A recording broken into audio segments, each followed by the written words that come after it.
company of the team of 10 people. It's able to chug all this out, which is great.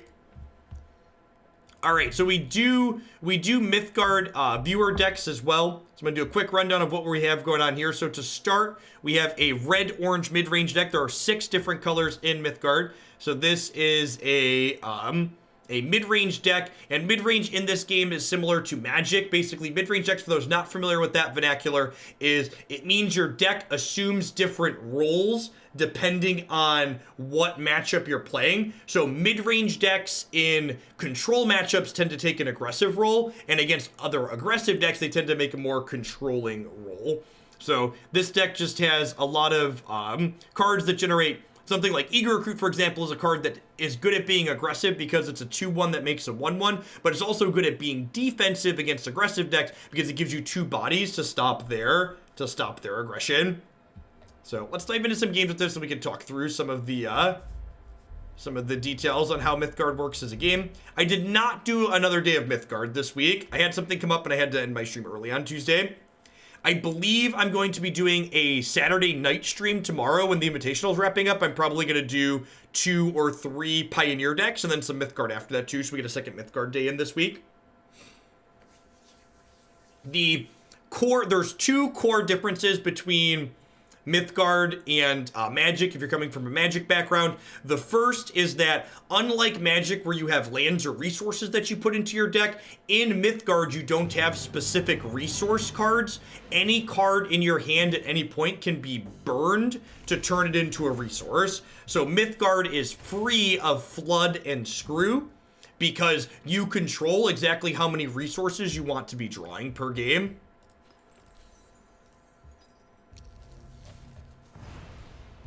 So, for example here, my opponent looks to be playing an aggressive deck. They played out a 2/1 for 1 here, which is generally contained in aggressive decks. So I'm going to take this Temptation here and burn it. So I drag it down here. You'll see I get a 1 total resource and then 1 orange gem. And this card costs 1 resource to play and uses up 1 orange gem when I play it. The second thing that's unique about Mythgard coming from Magic, that the combat in this game is super innovative and very interactive. So when you play your units out, you always deploy them on one of these 7 lanes. And then the way combat works is, when your units attack, they have to attack one of the 3 lanes in front of them. But unlike Hearthstone, where you can always attack your opponent's face, if there's a unit in front of one of those 3 spaces, they have to attack that unit first. So you can see here, their 2/2 came into play and attacked my 2/1, and then their 2/1 was able to attack my face. So if there's a blocker, they have to respect the blocker. But if there's not, they don't. They can attack my face directly. And this makes the aggressive decks want to literally go wide when they're being aggressive, which makes their units harder to block a little bit. It's going to re-up as a tier 3, but when I was going to the purchase screen, it says you're not eligible to make this purchase. Is your tier 1 subbed through the mobile app maybe, Fox? I've heard some people say if they did their tier 1 sub initially on mobile, they can't upgrade on the desktop to tier 3. So I want to play this 1/1 out over here to block their 2/1. And then I think I'm going to go ahead and just... I think I want to deploy another Eager Recruit here, which means I need to burn explicitly an orange card, so I have an orange gem. So I'm going to burn the Seal of Exile and do that and do this. Reporting. So, similar to Magic, your units in this game cannot attack the turn they come into play. However, if they have, unless they have the rush mechanic, like this guy was able to attack right away because it had rush.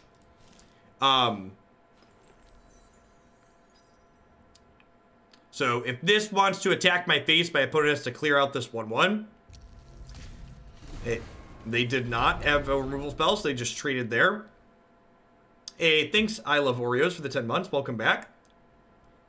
Longtime watcher, new subscriber. Thanks for the continued content. Welcome, Vulgar. So they played a 2/5 here, and every turn this has an activated ability where they can draw a card and then put a card from their hand back into their deck.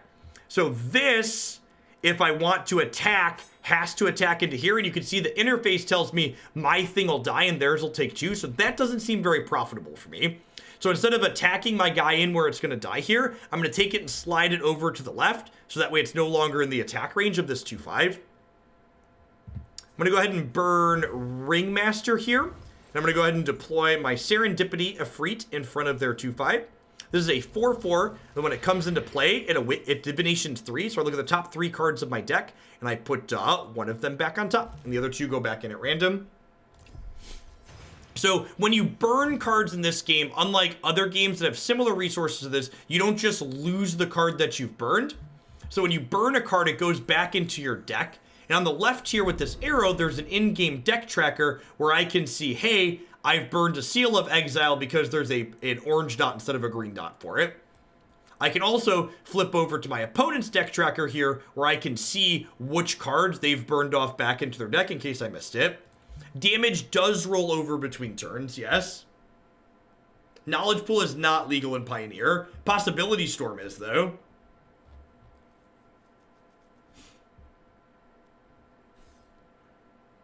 Hey there. They played a 2/3 for 3. That's the top card of their deck's a minion. They get to draw it.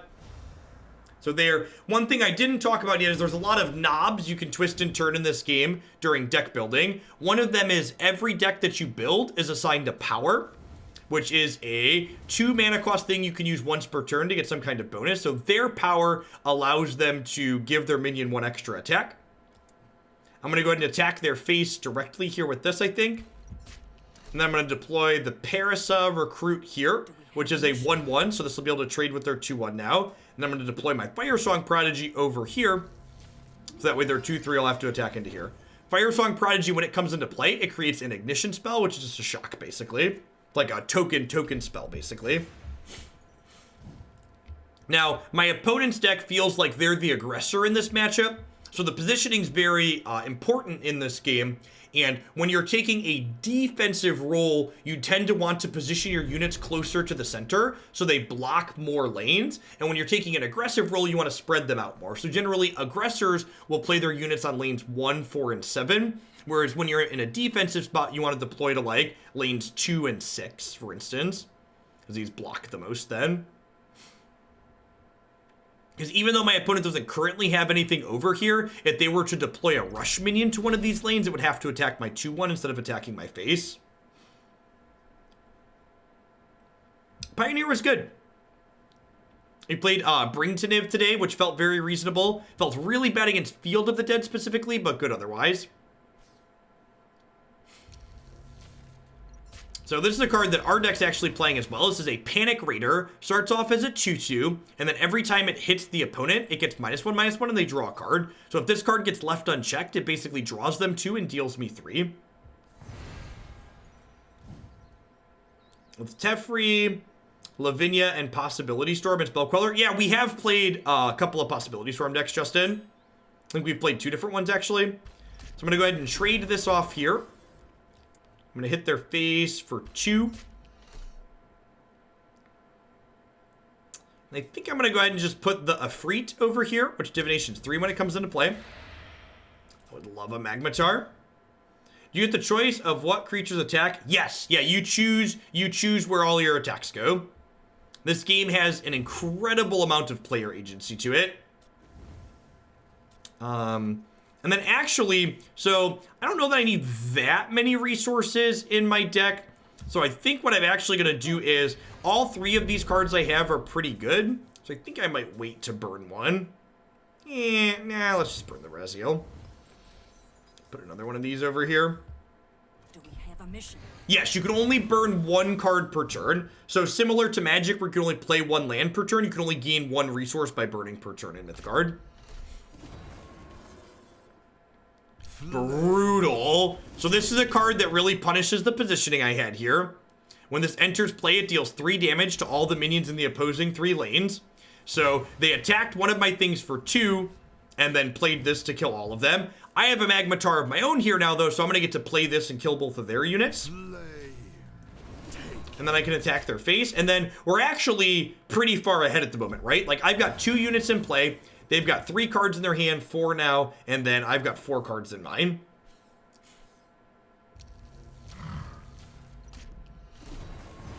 Is this game good without Bang? So I am a whale on every game that I play. So I don't have any first-hand experience free-to-playing, but other people who have been free-to-playing have told me that it is a good free-to-play experience. So I can tell you that secondhand, but I give all the games I play money. So this is another card type that I haven't shown yet. So Stairways to Hades here is an enchantment, and the way enchantments work in this game is they occupy a specific lane, and then the unit in that lane gets some kind of bonus or effect. So Stairways to Hades here says, when the unit in this lane dies, if it's not a demon, it comes immediately back to play and gains Frenzy, so it can attack twice per turn. The starter bundle is super generous. It's like $30 worth of stuff for 10 bucks. Oh yeah, it also becomes a demon. Hey, look. There's that magmataur that punishes their positioning. So I'm actually going to slide this over here so I can deploy magmataur on this lane. So this kills both of their things. And then if they kill this magmataur, it'll come back with the stairways. Smack their face. Since I moved this, it can't attack this turn, so we'll pass back. I will say, even as someone who's not a free-to-play player, the rate at which I acquire extra packs feels really high. Like, you get like a pack and a half a day or so worth of gold.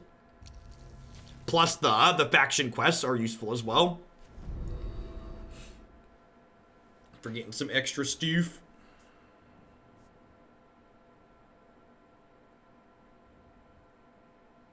Probably should have burned the ghul to impel and attack twice. Nah, I don't think so. I don't know that that's necessary. Yeah, heaven and back is very... Oh, I think that's probably going to kill this. Yep. Ooh, Panic Raider's my boy. All right, so what am I doing here? So I'm going to ignition this and then use this to trade. And I think I'm going to Panic Raider over here to hit them draw a card. Chimera's real good. This card attacks all 3 opposing lanes. So if all those lanes are empty, it hits your opponent for 9.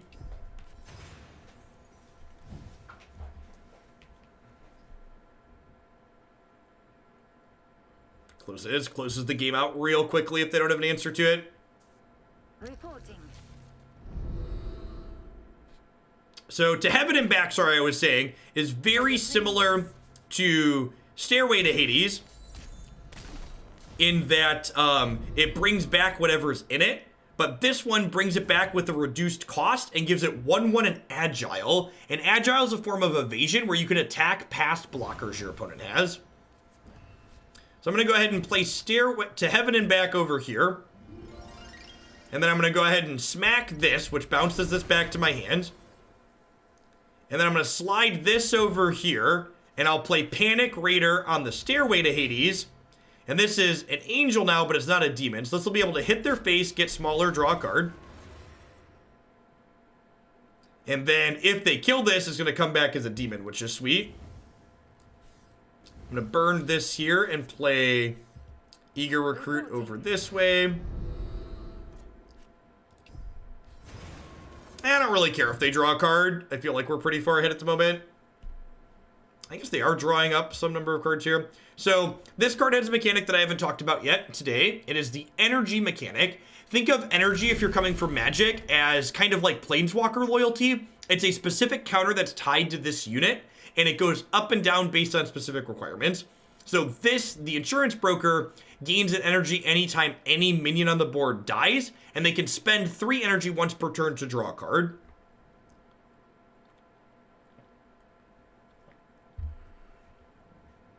This is one of my favorite cards in the game. Come on, I'm a sucker. Insurance Broker and Panic Raider are probably my 2 favorite cards in Mythgard. I'm a sucker for drawing cards. So they killed this, which pops it back up to my hands here. One thing I really like about Mythgard is the way the resource system in this game works. The way the resource system in this game works, it makes it so things that are free are still particularly fair. Because even though this, to Heaven and Back, made this free in terms of resources, it still costs me a gem. So you can't just spam endless cards, even though they're free.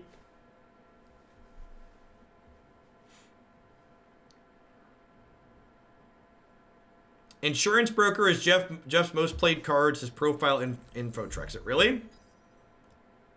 I have a favorite card flagged. Can I see most played cards somewhere? You can see my match history here. I lost a lot a couple of days ago. It was not a good scene, chat.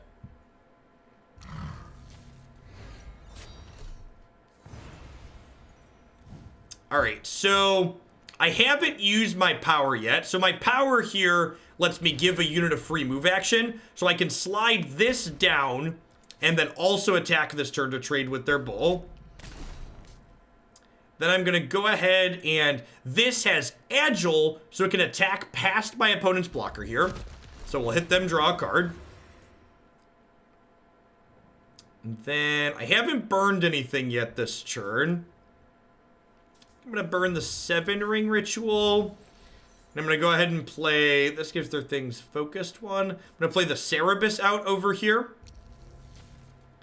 And I think I'm also going to play the eager recruit back out because it's free from this. And remember, even if they kill my panic raider here, it's going to pop back up thanks to Stairway to Hades. Which means I'll get to draw some more cards next turn. My health total is still relatively high. My opponent's health total is a little bit low. I've got more cards in hand than them. In a pretty reasonable spot. And this game is pretty representative of a lot of the games in Mythgard. The games tend to be very interactive. The nature of the combat system in this game means there's a lot of player agency and decisions to make game to game. The lack of resource variance in this game means there aren't a lot of non-games like you frequently experience in Magic.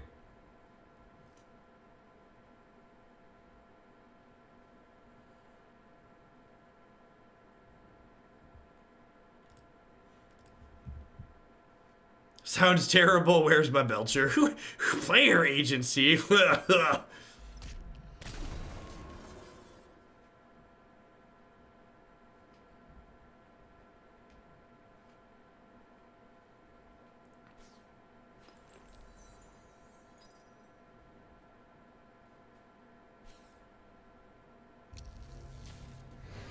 Is there a ramp deck? There are a variety of reanimator decks in this game, but there isn't really a dedicated ramp deck. Opponent's timer ticking down here. Oh, that's brutal. They stole my panic raider, which lets them draw a card, and it means it doesn't come back here. That's rough. All right, so I'm gonna go ahead and firesong prodigy here, which creates me an ignition. So I can then ignition this to kill it, and then this will kill their insurance broker and hit them for 6.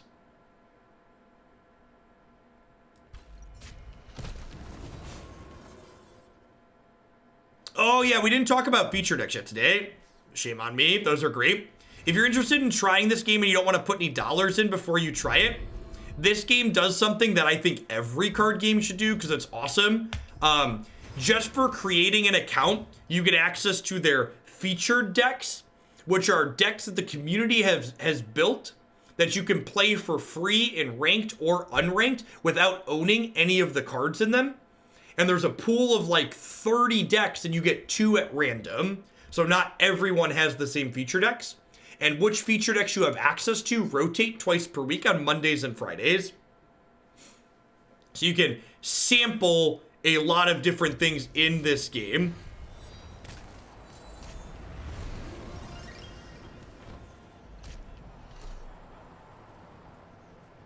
It's a very good system. I spent probably 4 or 5 hours playing the feature decks before opponent is Masters 1.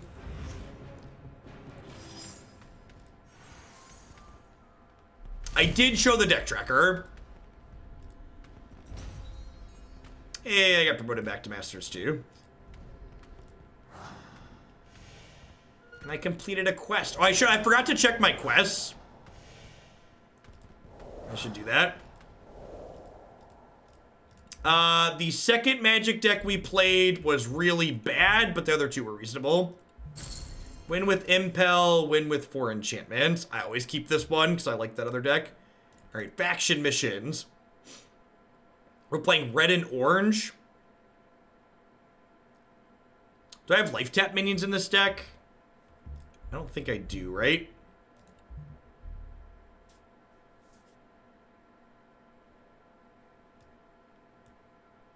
I do not, so the red mission's not very good.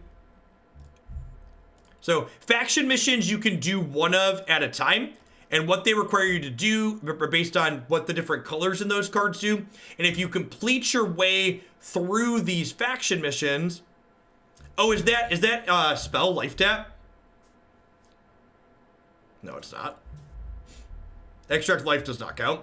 So you can pick one of these factions to be working on at a time, and as you work your way through these, you get not only coins to buy booster packs, but also wild cards for those colors. So the economy in this game is kind of a mix of Hearthstone and Magic Arena, where you can dust and craft cards for the essence currency, but you also have wild cards that you can use. And the nice mix of that is you can actually dust wild cards that you don't need. So unlike in Magic Arena, where I have like 200 rare and common and uncommon wild cards I'm never going to use, I can turn them into something useful here.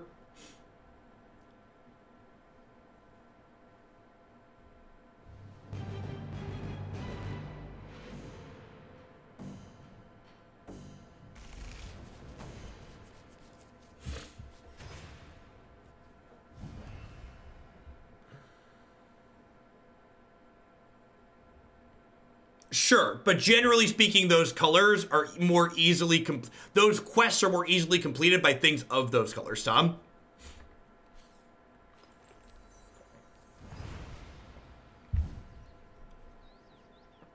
All right. Opponent is also playing the impel power. They burned a 7-drop on one, so that might be something more mid-range and controlling. I'm gonna deploy Eager Recruit and start get attacking.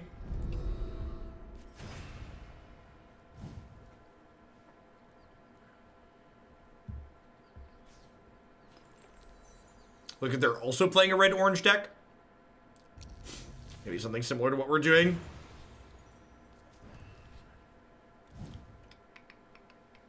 So this can banish a minion in a boneyard to fully heal. So it's just going to get to eat my 2/3 next turn. That's sad. I don't really have anything else to do this turn.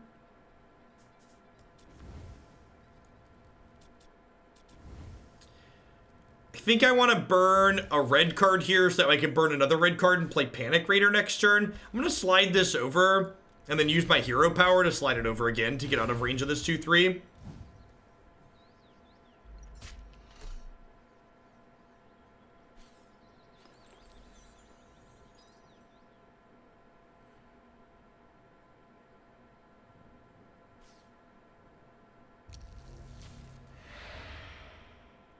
You can see my opponent assuming a defensive role here, kind of spreading their minions out, which makes a lot of sense.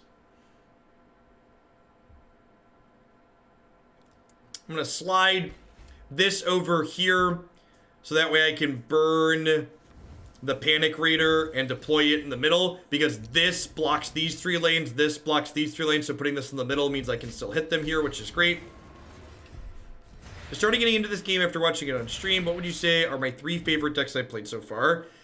Blue-red burn, mono-red mid-range, and then the Rain Root control deck.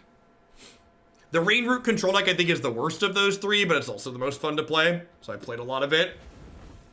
Just much like my Magic, you can see all of the Mythgard that I've ever streamed up on my website and my YouTube channel. If you want to catch up on some decks that I like, you can do it in both of those places very easily. All right, so I think I want to deploy the Secret Keeper over here by their 2/3. I guess I can deploy Secret Keeper over here by their 4/2, because this is a 2/6, so this would eat this in combat. That doesn't seem unreasonable. I'm going to burn the Ghul here.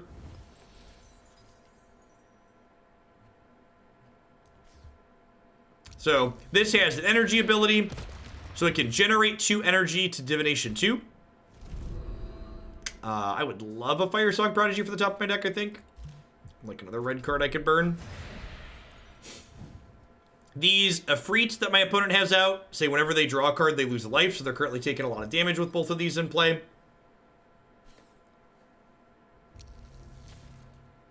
I mean, if they want to, no, I'm okay with that trade kicker. Yeah, it takes their turn basically. I think that exchange is profitable for me.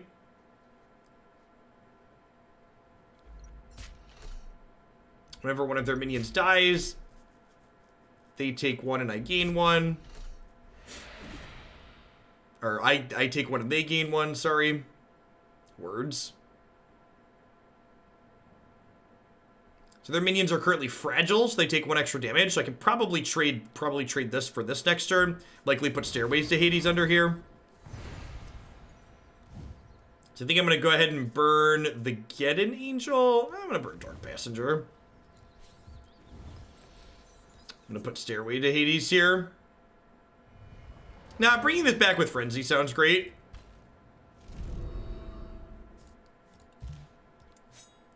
So, these trade. They get to draw a card.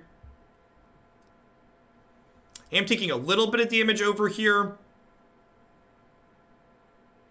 Probably going to want to deploy Peri and Firesong over this way next turn. And I am only at 15 here.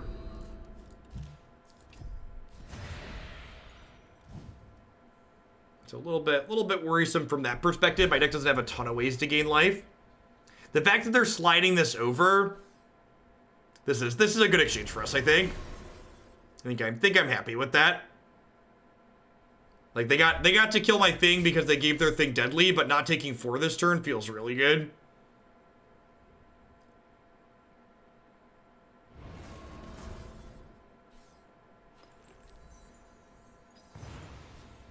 Alright, so let's parry at the gates here. When this comes into play, I draw a card, then I divination 2 and draw another card. And then extract life's actually my one way to gain life in this deck. So it spends my remaining resources to deal that much damage and gain that much life. So I'm just going to go ahead and kill this. And gain 2. Because I don't want them to like use their power to slide this over and then hit me for 4.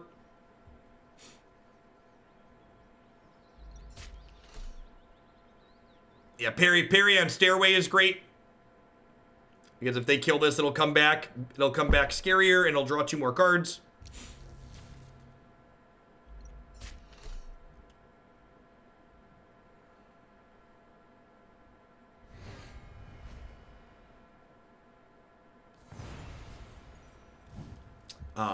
I'm going to hit their face here. And then I'm going to go ahead and burn this Firesong Prodigy. And I'm going to go ahead and play this Armageddon Angel, which kills every minion in play.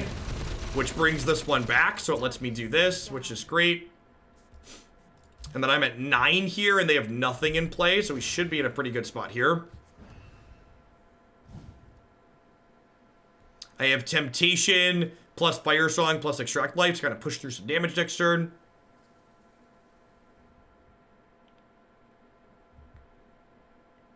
Restrictions based on rarity is not something we talked about yet today either. So if you might have noticed, every card has some number of dots in the upper right hand corner. These dots not only signify the rarity of said card, but they also signify how many copies of that card you can put into your deck.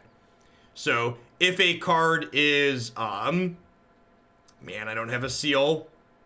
Well, shoot.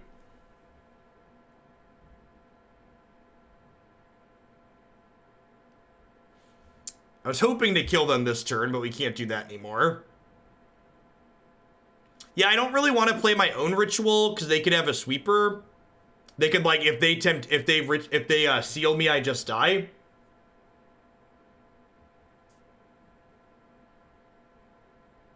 I think I'm gonna Temptation. And I'm gonna go ahead and burn the Scion and deploy the Oak. And then go kill this. They take 1, I gain 1. Kill this. Kill this. They take 1, I gain 1. Although maybe I'm supposed to kill this one over here. I think I just want to like be as defensive as possible on this board. Because I feel like I've got so many more cards in hand than they do. And I've got the Stairway in play that I just want to like be like try and not die by mistake basically.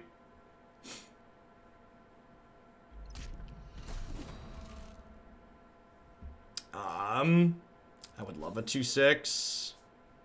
Don't really need to draw more cards at the moment.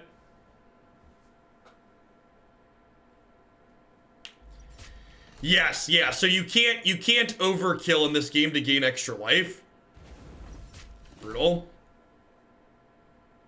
They have a rush minion here. We're gonna be in a lot of trouble.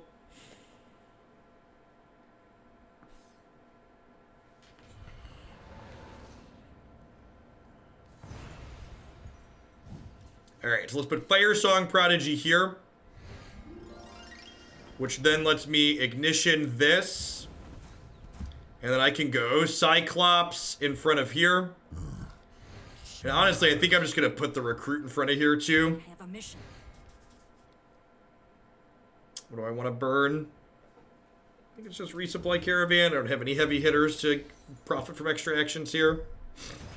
So if they attack this, she'll come back and make another ignition. Close game.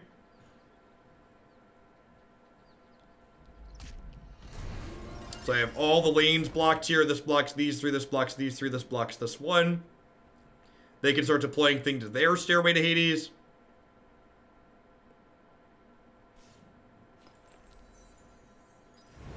Get an angel of their own. Yep. So this is going to come back if I kill it.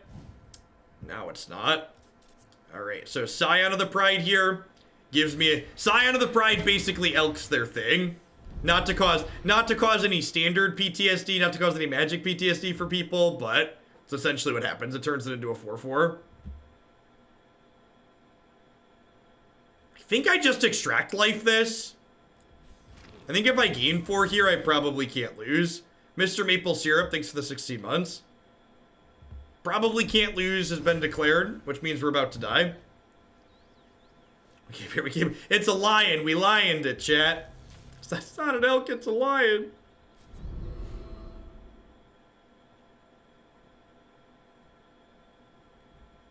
Yes, and it's ephemeral, so it doesn't come back. Is correct.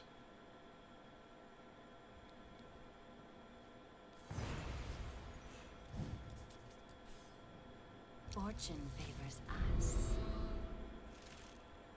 Oh, lavish proxy's good. This card says, if he's in play, you basically can't die. I'm gonna put my giant here. Smash. This guy's a 2/6, but he has focused 5, so when he's fighting the lane directly in front of him, he does 5 extra. Yeah, Scion's an angel, so deploying to heaven and back under him is not very good, because this only works for non-angels. Yep. Wait. Are you gonna kill this somehow?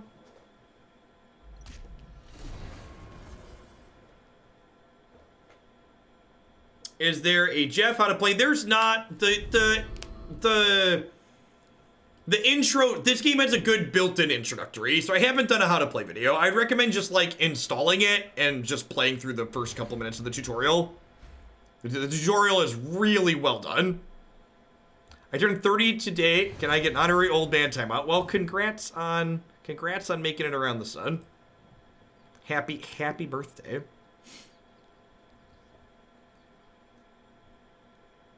A lot of other games that I've made how to play videos for, the tutorial just kind of sucks, and the tutorial is good enough in this game that I just like, I'm not in a huge rush. That's true. That's true. You can also just go to mythgardgame.com and play this game fully in your web browser without installing anything. Because again, all the software surrounding this game is kind of absurd.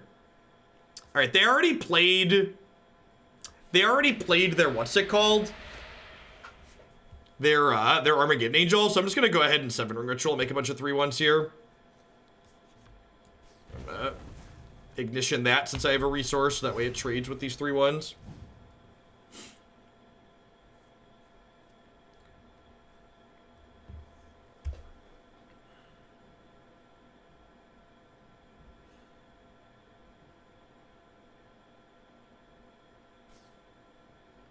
There's the Seal of Exile, which gets rid of all my things, but that's fine. Oh, because they're on winter, sure. Yeah, I always forget the paths. This one rotates through and does a lot of stuff. I kind of like the design of this path, but this path also... this path involves a lot of bookkeeping, which I'm not sure is strictly a good thing.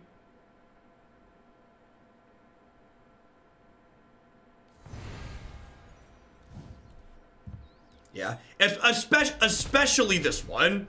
The paths in general are good. There's a lot of, it adds another thing to keep track of, basically. It's one of those things where, like, your play is strictly worse if you're not also keeping track of this thing.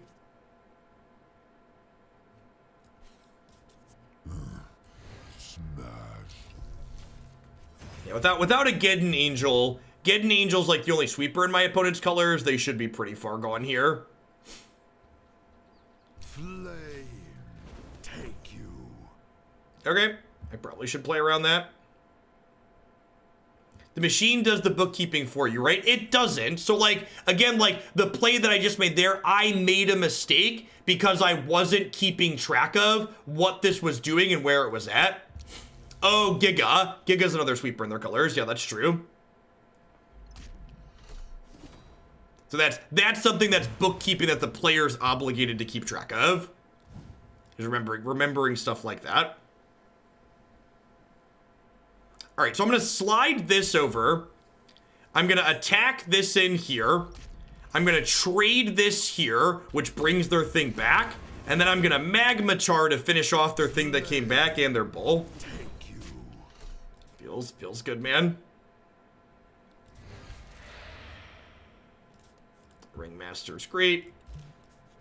So they have no cards in hand. Someone asked in chat what paths are. So something I haven't explicitly explained yet today either. So in addition to your power when you're building a deck, you also pick a path, and the path gives you some kind of added effect or bonus. So a lot of the paths enable build-arounds. A lot of the paths enable build-arounds for you.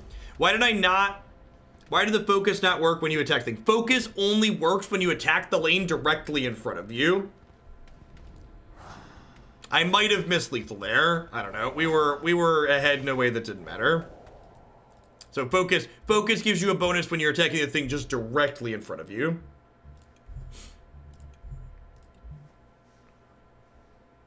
We'll ladder up playing a couple of good decks, then we'll probably play a little rain root control to spew a bit.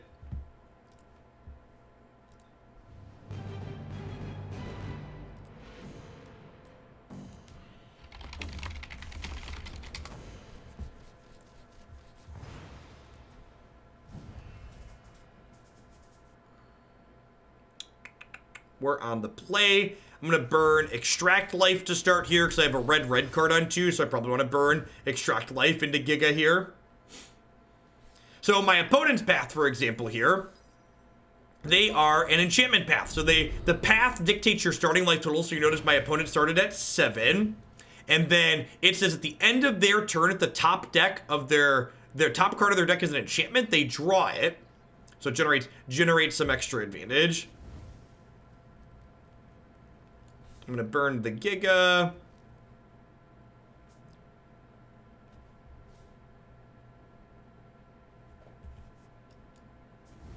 Oh, little lag there, maybe? I don't think I dropped any frames. Weird. First time I've had that happen.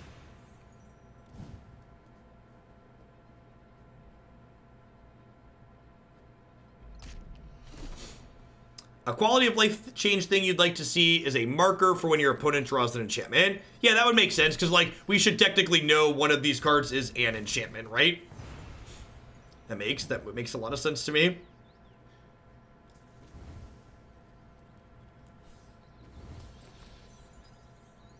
What are the must-have mythics in your opinion?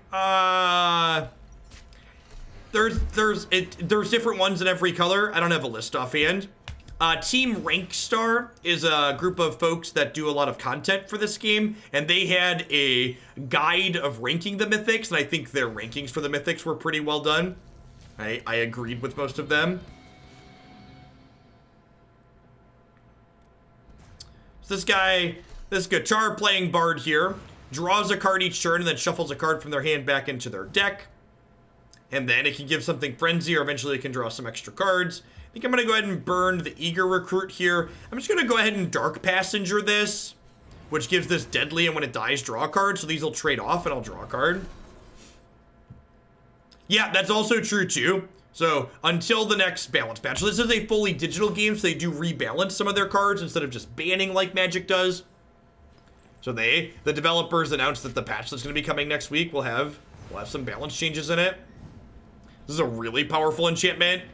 At the start of your turn, if you do not control a dredge and this is unoccupied, it brings their bottom minion back. So it's going to bring back their eager recruit as the dredge next turn.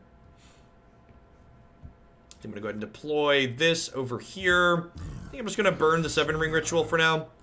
Oh, wait. Huh? Maybe I should have put the wheel down here. Can suppress an enchantment.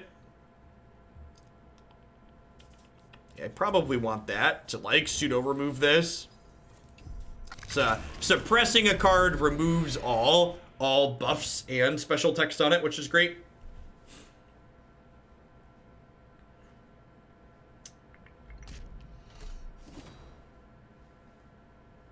I mean, we don't just suffer because of crappy metas, because of paper Mythgard. That is correct.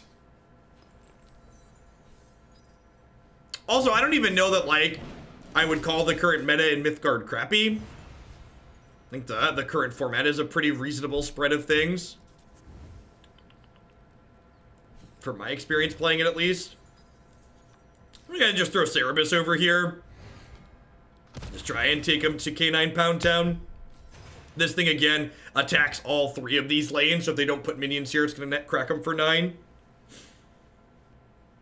I think you're a reasonable spread of things. That's a take.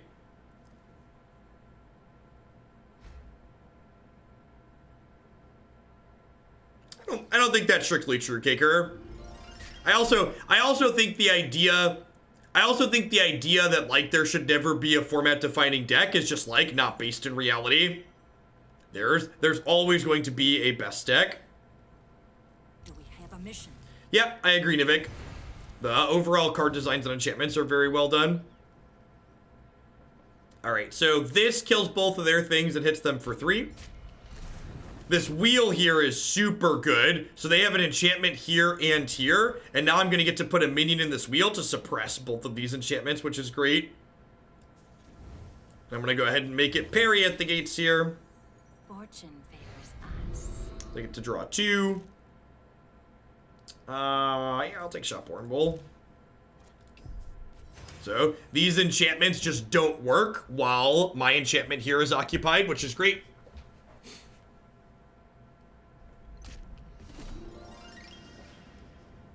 So I'm basically going to want to make sure there's always someone in this wheel. So that way these enchantments stay suppressed.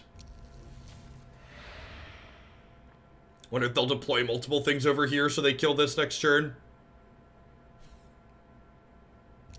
Fair. So this wants to attack both of these. These will kill it. Or, yeah, it'll die. It'll deal 3 to both, but... Huh. Reporting.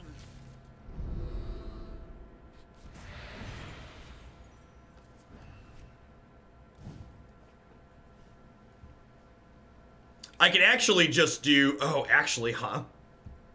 So I could do... Huh? I can do this. And then I could do this and finish these. Flame, take you. And then I can burn this and play the ifreet here to keep these suppressed. It's a good turn.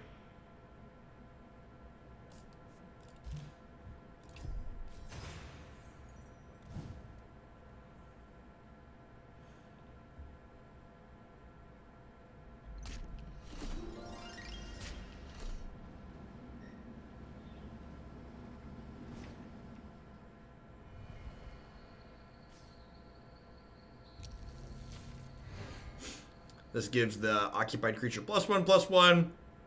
Oh, this deck's neat. A little bit off the beaten path from what I've seen so far. Just basically always want to keep something on the wheel here. I think this card's super strong in general in this format, and the art is just stunning. There's an in-game art gallery in Mythgard 2 where you can pull up the high-res images for all the art in these cards, which is phenomenal.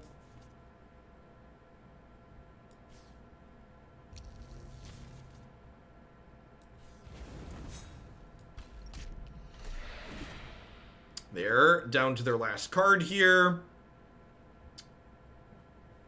I'm gonna go ahead and burn, seal, and play the Cyclops over here. Smash. Yeah, I agree. In general, the artwork is really well done in this game.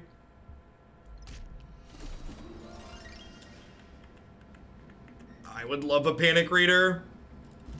We're running low on cards, so getting something to gas back up here sounds super appealing. Hey there.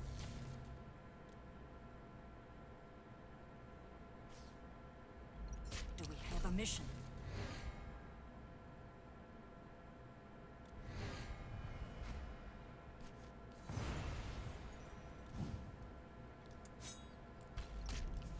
Slide Panic Raider over here, so we can hit their face. Hit them for 2, draw a card.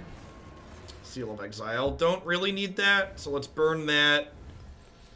Then we can play this here. Play Shopworn Bull here. This way, if they kill this, we can slide this over. Would love Magmataur on top of my deck. Thank you for asking. Actually, I don't need to activate him because I don't have a card in my hand. You can play enchantments over other enchantments in this game. In fact, if you do that with, oh wait, do you have to have this? I think you have to have Rainbow's End. You may replace enchantments with other enchantments. When you do, regain the replace enchantments cost as temporary mana. But usually if you're playing enough enchantments for that to be relevant, you play Rainbow's End. Do we have a mission?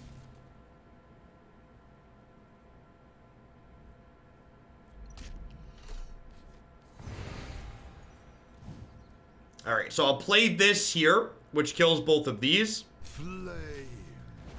Let's Divination before we draw a card. Have this kill here. Have this hit them, draw a card, smack their face. I'm going to deploy this here so it can block.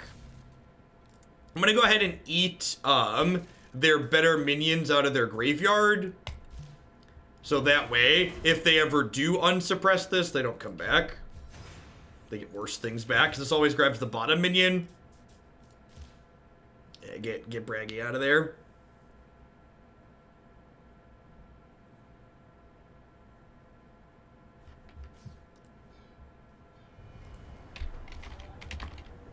Fortune favors us.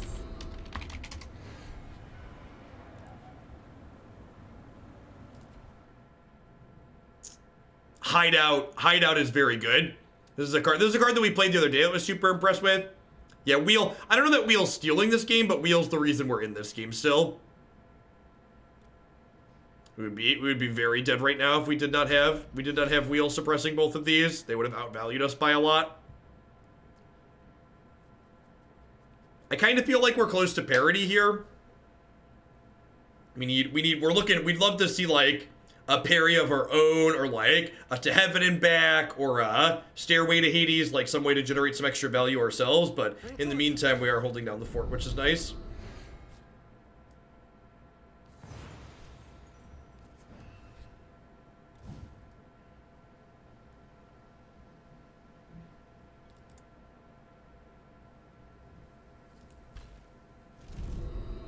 Hey, there's a Stairway to Hades. Kill this, hit your face. Are they dead? Did I miss lethal? I probably missed lethal. Oh no, I can kill them here, right? So I can give this a move action to slide this over, and then I can resupply here, which gives both of these an action. Okay, we got there. So the supply caravan, when it comes into play, it gives units on either side of it an extra action, which lets them attack again. It's one of the scarier cards in the game, honestly. It gives you some really crazy burst damage. Things that give extra actions are super powerful in general. Yeah. Yeah, I think Volition is another card in this game that gives extra actions, and I bet we see that one get balance adjusted in the next patch. That's one the developers had hinted at not liking. Yeah, there's so many choices each game that I frequently, especially when I'm talking Miss Lethal.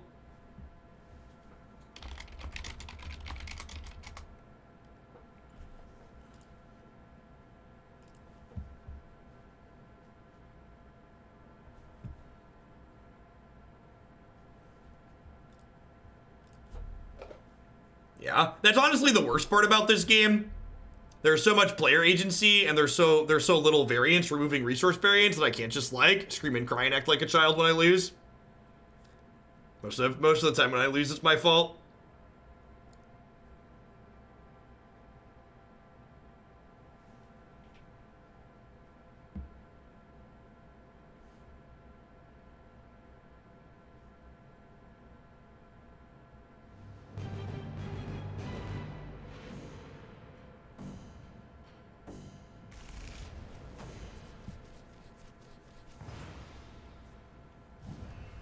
Yeah, Cavern's super hard to stack, and it costs 3 all the time. Alright, opponent is... So, I think I actually want to burn this peri and then not play anything here, because my opponent playing Rainbow's End plus the infused power implies they're playing an aggressive deck, so I don't really want to deploy my 2-1 until I know where my opponent's deploying to. Because I want to deploy my 2-1 in a place that can block, because I'm likely going to assume a defensive role in this matchup. So, since they deployed their enchantment here, I'm going to put my 2-1 in front of it, because they likely want to deploy their units on top of their power-up.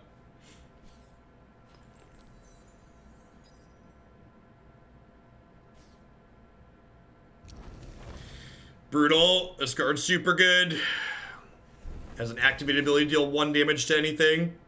Although Panic Reader's pretty okay here against it. I'm gonna burn the giant and then put Panic Reader over here and smack their 0-3.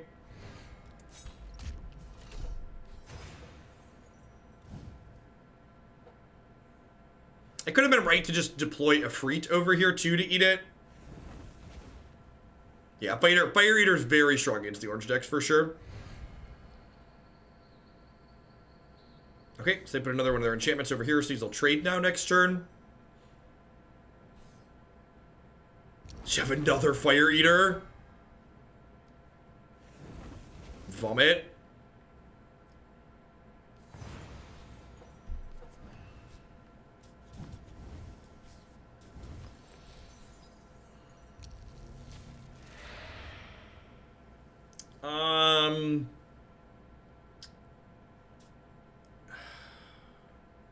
Extract Life is probably good here. I have Peri at the gates to generate some card advantage with next turn.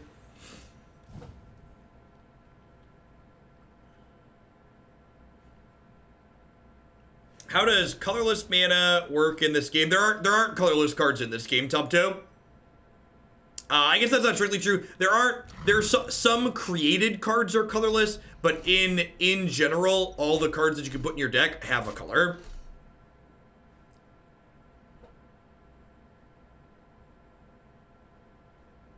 You can Extract Life is only really good in this matchup once they land Giant Server. I mean, they literally have a 1-4 in play. So, like, big disagree. Okay, I'm just burning the Stairway here.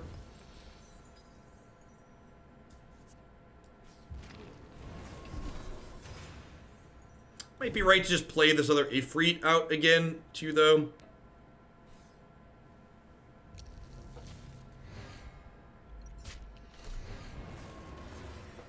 I mean, why don't you cast your biggest spell turn 1? I mean the one, not the... I don't know, I mean, are you asking why I don't just always play the most expensive card? The answer to that would be their sequencing decisions, a lot like in Magic. Or are you saying, why didn't I play my 1-drop on turn 1? Because I explained that too. Because my opponent's an aggro deck and I wanted to wait and see how they were deploying before I deployed my units. They burned a Fire Eater, that's scary. They have the coin here, are they gonna play a 2-drop here and hit me for 3? Eventually. Alright, so... Okay, that's a Panic Raider. So I can drop Panic Raider here and eat their 1-2. And then I can burn the tree, I think, and play the Ifreet over here in the middle. Oh, I love Stairway to Hades. Do I love Stairway to Hades? Maybe this is just better. Yes, units cannot attack the turn you play them unless they have rush. So it says, has rush. And my opponent's playing an aggressive deck, so most of their things have rush.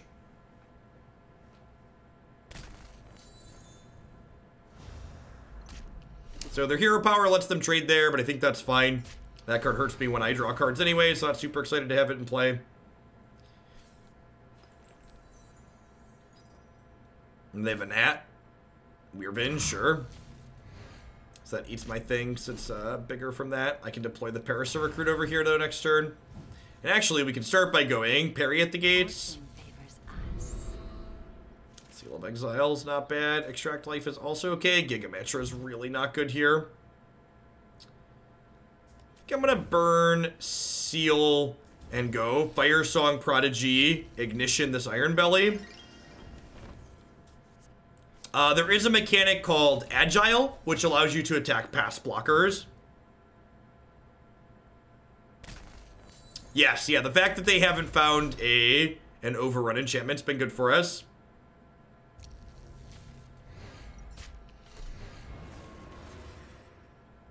We'd really like to draw some of our card advantage here. Another Peri at the gates would be great. Shopworn Bull would also be okay. Cerberus, yep.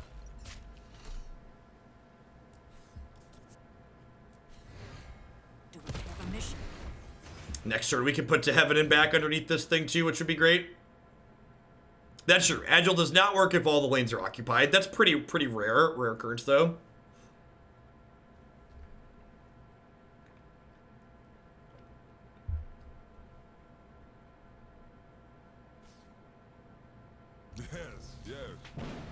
Maybe the question is regarding 2 cost each card. Yes, one is gems and one is mana. So you have this requires your total resources to play from this pool here, and then every time you burn a card, you also get a color.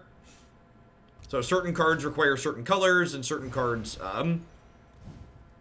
require a number of resources total, and then a number of gems of a certain color. So I really don't want them to draw another card with this. So I think I'm going to take this and slide it over here, and then hit them for 6 and kill this, because it attacks all 3 lanes. And that leaves me with exactly 5 resources, so I can extract life their 5/5 over here. And then I'm at 19 and ahead on board here, so we've probably stabilized this game at this point.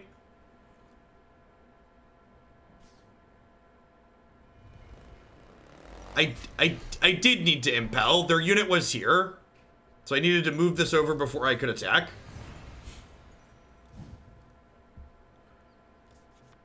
This comes into play, kills both their things. This hits them from 9. Take you. Yeah, that was a very good draw.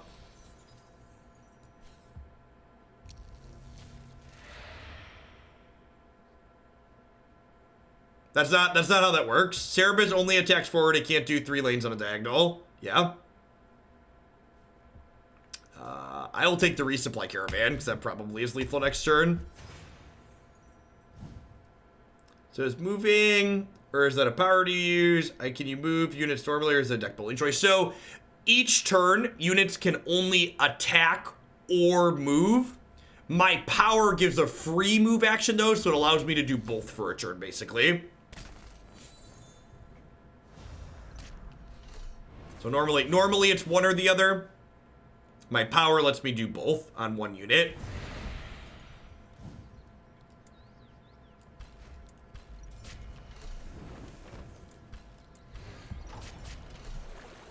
So this gives both of them an action, so I slid this over so we can hit with both again.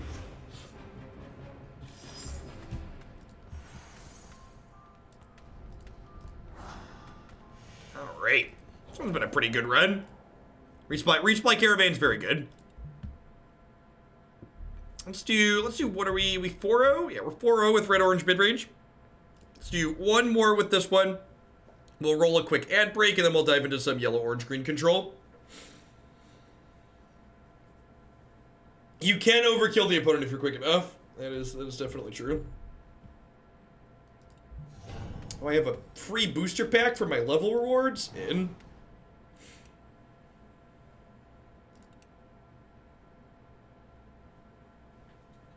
What kind of card pool does Mythgard have? So Mythgard just hit open beta. It's a newer game. Their base set has 400 unique cards in it, I believe. and they're planning to release 2 expansions in 2020. There is a roadmap on their website for when they're approximately planning to have those set releases happen, along with a lot of other stuff that they're working on.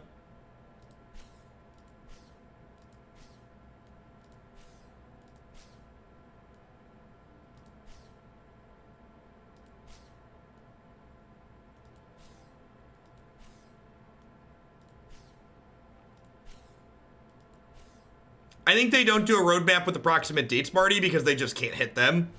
I'm actually really interested to see how Mythgard does in terms of hitting their release dates. They mentioned the size of the expansions. I don't know offhand. If anybody in chat knows the mentioned size of the expansions, I'd appreciate an accurate answer. I think I remember 120 cards. Sources appreciated.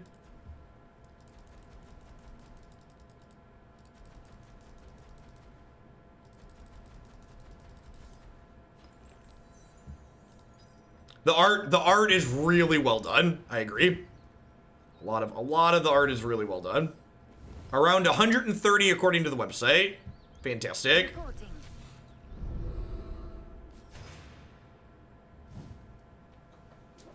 I agree with that. Not posting dates is a good way to make people, I don't know. Even without posting date, people are pretty upset at Arena. Like, they just take forever to get features done. For the amount of money that Arena makes, the rate at which it acquires features is way too low.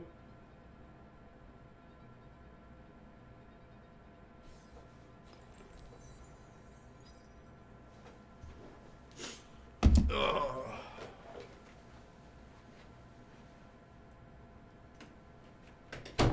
I just realized it's kind of cold here in the middle of Illinois, and it's extra cold because my office is in the basement, so I've got my space heater running. And I was like, why isn't it getting warm in here? Usually after it runs for an hour, it gets warm enough that I turn it off. My door was open, so my space heater was trying to heat my entire basement.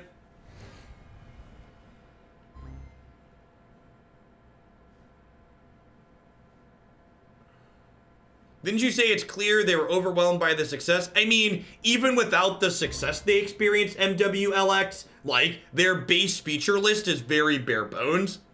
Like, if you compare feature to feature Mythgard to Arena, it's embarrassing for Arena. Just straight up. There's no other way to say it. Feature to feature, Arena is embarrassing compared to Mythgard. And Mythgard is a small indie company with 10 employees. And Arena has, like, the backing of Hasbro behind it. Yeah, I agree, Ghul. While I definitely appreciate the intricacies and complexity the stack offers in Magic, there's something therapeutic about knowing that your cards are going to work on a game where you only play on your turns.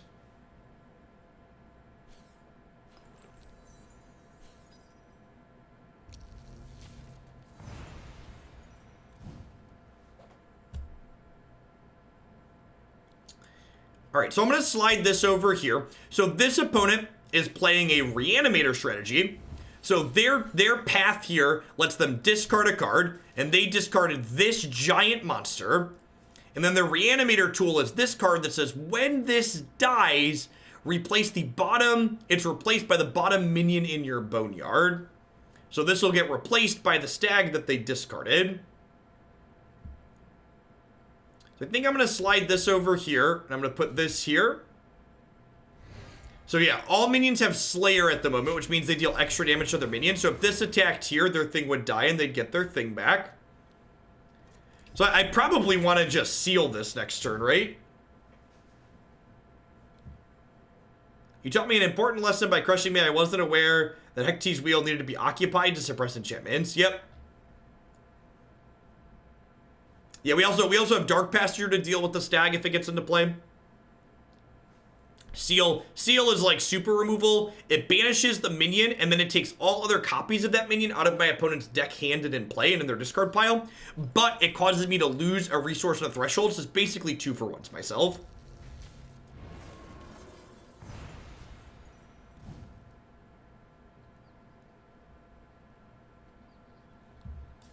gonna burn proxy. I think I want a 2-for-1 and just get rid of all the reanimation shenanigans.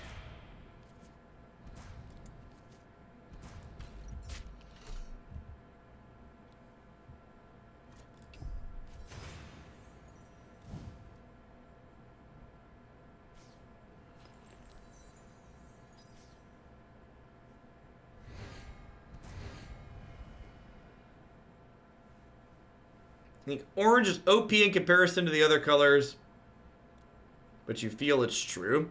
I don't know about that.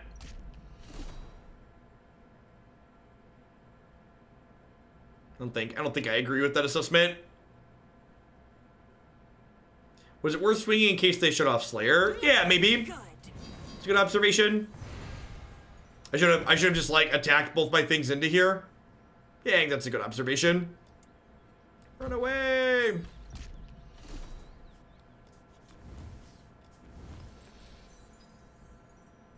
I'm 33-4 with my mono orange deck. Would you believe me if I told you I have records similar to that with decks of every color?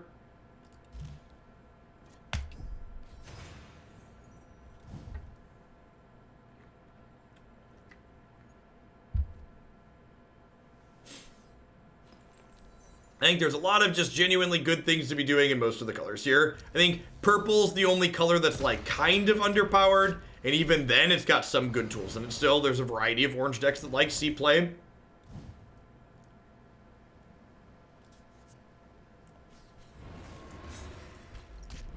I agree with that, a trap of logic. My win rate decreased greatly when I hit Mithril.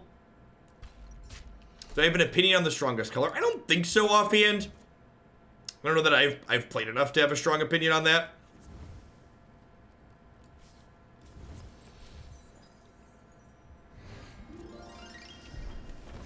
Yeah, I think there's only one Dark Passenger in here. I think that's a mistake. I think this card's great and there should be two of them. This is consistently just one of the best orange cards in my experience.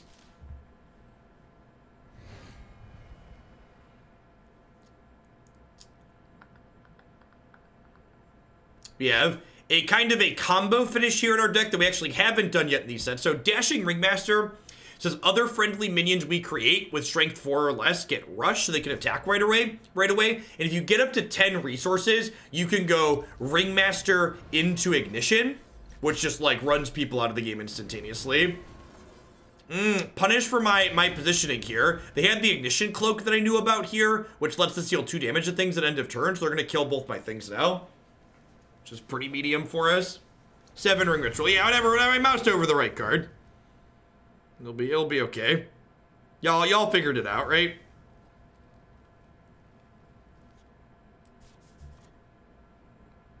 I'm still pretty far off of that though, so I'm gonna burn this. I'm gonna put Ringmaster over here. I'm gonna put Ifreet in the middle.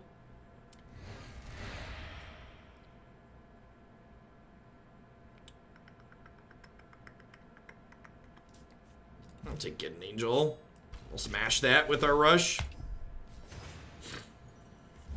think you would have played the Bull instead of Firesong. It was more resource efficient.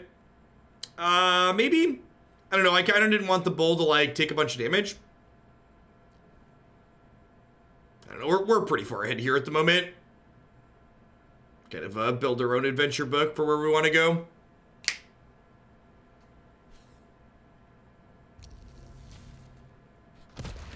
Yep, that's pretty good. It's going to do that and kill the Ringmaster here.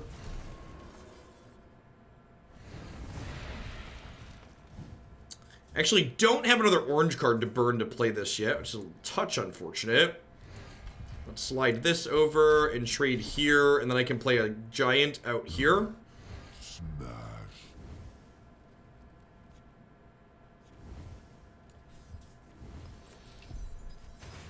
You turn off sub-only mode on Mythgard days. Is Magic Twitch chat that bad?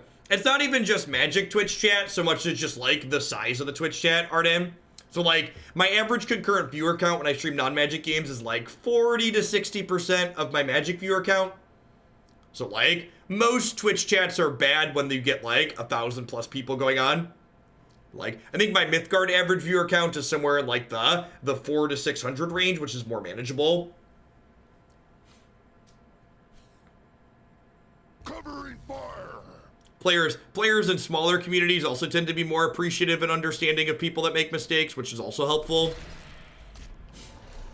Makes it less obnoxious. Well, that was unfortunate. Really kind of want an orange card so I can, like, work my way up to this Gideon Angel.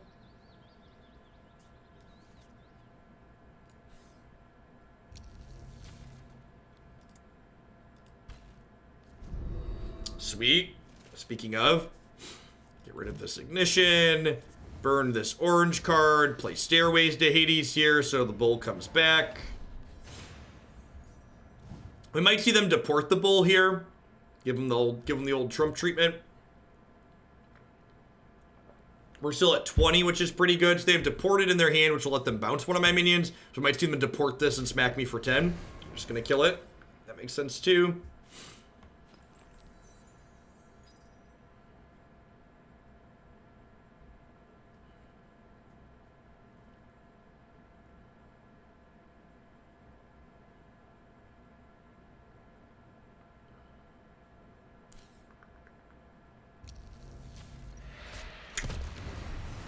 That's really good. Oh, the sick rips. So this can't be destroyed because it's warded, but it can get giga'd. Giga me daddy. Giga me daddy. Was that a good one, chat? Was that a good one? What do we think? And then the bull is really good with created cards, because he lets me shuffle a card from my hand back into my deck, but I can choose to shuffle away this ephemeral minion so it just goes away. So it basically makes the bull just draw a real card.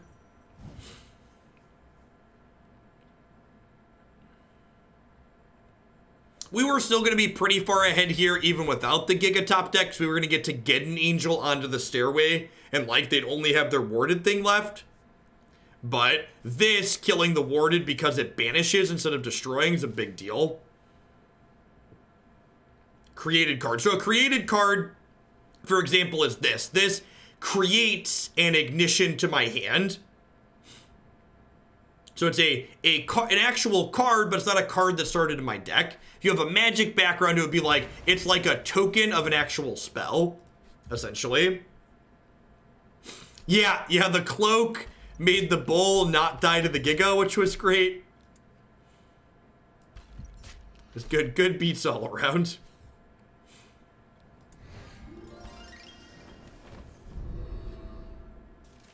I would love a Panic Raider. Draw me some cards, daddy.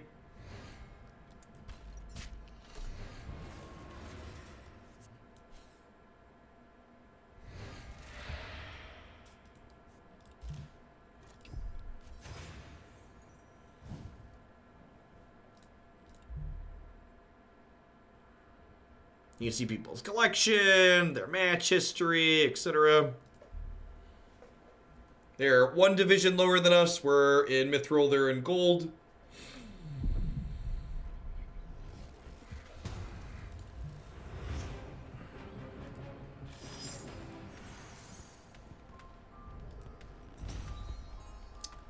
Mithril 3. Look at that. Moving on up. Do. Alright, so after playing this one, I feel like the main thing I want another copy of is... Where is it? I think I want another Dark Passenger. I think this card's just like really pretty good in most of these orange decks, especially because you're like playing for eager recruits. So like Dark Passenger giving either of the recruits deadly turns them into a removal spell, which is very good. Pound through warded minions as well. Temptation's a card I've not been super high on. It's kind of clunky. People who are aware that it's a card tend to often position their minions around it. I think it generates blowouts in some positions, but I also just don't think that it's very necessary. Lavish Proxy is actually a card that I guess it's fine. It's probably fine to include as a one of. This is like a pretty low priority mythic for this deck, and if you don't have this, I don't think it's a big deal not to have it. Raziel doesn't make sense in this deck. Yeah, I think this is a card. This could be another cut too. I need this is at 41 out of 40. I think we actually played 41 for those games. I wouldn't hate getting rid of this. It doesn't have a lot of synergy with the deck, and like in terms of individual power level, this card's kind of low in terms of individual power level. So I think if I were to cut this down to 40 out of 40, that would probably be what I would do. I would cut those and then play a second Dark Passenger because I think this card's great. All right, so we're going to do at least one more Mythgard deck today here. We've got some yellow. We got a 3-color control deck here coming up next. Yellow-orange with a small green splash. Before we do a breakdown of this one, though, and dive into it, I'm going to go ahead and roll a quick ad break here so I can meet my quota. Be right back, folks. Thanks for hanging out today.